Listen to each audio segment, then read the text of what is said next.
ദൈവത്തിൻ്റെ പരിശുദ്ധമായ നാമം മഹത്വപ്പെടുമാറാകട്ടെ. ദൈനംദിന അപ്പം എന്ന അനുദിന വചനചിന്തയിലേക്ക് ഏവർക്കും സ്വാഗതം. ഇന്ന് കർത്താവിൻ്റെ ആഗ്രഹം എന്ന വിഷയത്തെ ആസ്പദമാക്കി ചില കാര്യങ്ങളെ നമുക്ക് ചിന്തിക്കാം. അതിനാധാരമായ ഒരു വാക്യം വായിക്കാം. ലൂക്കോസ് 12 അധ്യായം 49 വാക്യം. ഭൂമിയിൽ തീയിടുവാൻ ഞാൻ വന്നിരിക്കുന്നു, അത് ഇപ്പോഴേ കത്തിയെങ്കിൽ കൊള്ളായിരുന്നു എന്നല്ലാതെ ഞാൻ മറ്റെന്തിച്ഛിക്കേണ്ടു. നമ്മുടെ സ്നേഹനിധിയായ കർത്താവ് നമ്മുടെ ആഗ്രഹങ്ങൾ, അത് ചെറുതോ വലുതോ ആകട്ടെ, കൃപയോടും കാരുണ്യത്തോടും കൂടി നിറവേറ്റുന്നു. എന്നാൽ അവൻ ആഗ്രഹിക്കുന്നത് എന്താണെന്ന് ചോദിക്കാൻ നമ്മൾ എപ്പോഴെങ്കിലും തയ്യാറായിട്ടുണ്ടോ? മാതാപിതാക്കൾ സന്തോഷത്തോടെ തങ്ങളുടെ കുട്ടികൾക്ക് അവർ ആവശ്യപ്പെടുന്നത് നൽകുന്നത് പോലെ പലപ്പോഴും കുട്ടികൾ അവരുടെ മാതാപിതാക്കളുടെ ആഗ്രഹങ്ങളും കണ്ടെത്തുന്നതിൽ പരാജയപ്പെടുന്നു. നമ്മുടെ കർത്താവിൻ്റെ ആഗ്രഹങ്ങളും അവൻ വെറുക്കുന്ന കാര്യങ്ങളും നാം വ്യക്തമായി അറിയണം. നമ്മുടെ കർത്താവിൻ്റെ ആഗ്രഹങ്ങൾ എന്തൊക്കെയാണ്?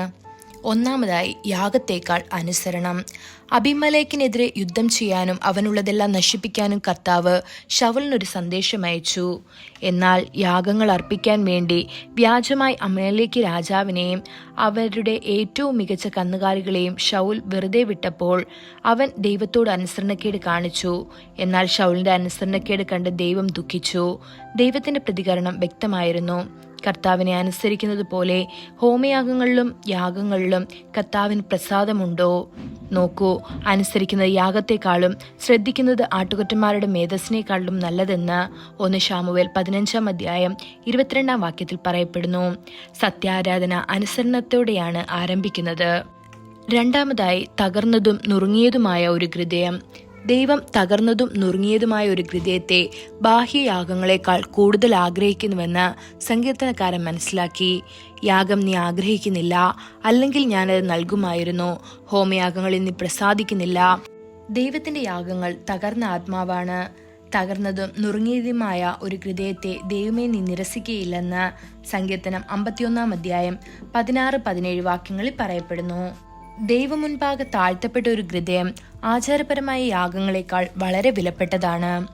മൂന്നാമതായി, എല്ലാവരുടെയും രക്ഷ. എല്ലാവരും രക്ഷിക്കപ്പെടണമെന്ന് കർത്താവ് ആഗ്രഹിക്കുന്നു. എല്ലാവരും രക്ഷിക്കപ്പെടണമെന്നും സത്യത്തിന്റെ പരിജ്ഞാനത്തിലേക്ക് വരണമെന്നും അവൻ ആഗ്രഹിക്കുന്നു എന്ന് 1 തീമോഥെയോസ് 2 അധ്യായം 4 വാക്യത്തിൽ പറയപ്പെടുന്നു. സുവിശേഷം പങ്കുവെക്കുകയും തന്നെ ഇതുവരെ അറിയാത്തവർക്ക് വേണ്ടി പ്രാർത്ഥിക്കുകയും ചെയ്യേണ്ടത് നമ്മുടെ ഉത്തരവാദിത്തമാണ്. നാലാമതായി, വിശുദ്ധവും ജ്വലിക്കുന്നതുമായ വിശ്വാസം. യേശു പ്രഖ്യാപിച്ചു, ഭൂമിയിൽ തീ അയക്കാനാണ് ഞാൻ വന്നത്, അത് ഇതിനകം കത്തിയിരിക്കുന്നെങ്കിൽ ഞാൻ എത്ര ആഗ്രഹിക്കുന്നു എന്ന്. ഇത് ലൂക്കോസ് 12 അധ്യായം 49 വാക്യത്തിൽ കാണപ്പെടുന്നു. തന്റെ മക്കൾ അഗ്നിജ്വാലകളായി ജീവിക്കണമെന്ന് അവൻ ആഗ്രഹിക്കുന്നു. വിശുദ്ധരും പാപത്താൽ തൊട്ടുകൂടാത്തവരും പ്രലോഭനങ്ങളെ ജയിച്ചവരും അവന്റെ അഭിനിവേശത്താലും വിശുദ്ധിയാലും നാം ജ്വലിക്കുന്നുണ്ടോ എന്ന്. അഞ്ചാമതായി, അവനുമായുള്ള നിത്യക്കൂട്ടായ്മ.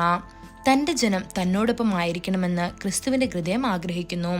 പിതാവേ, നീ എനിക്ക് തന്നിരിക്കുന്നവർ ഞാൻ ആയിരിക്കുന്നിടത്ത് എന്നോടൊപ്പം ഉണ്ടായിരിക്കണമെന്ന് ഞാൻ ആഗ്രഹിക്കുന്നു എന്ന് യോഹന്നാൻ 17 അധ്യായം 24 വാക്യത്തിൽ പറയപ്പെടുന്നു.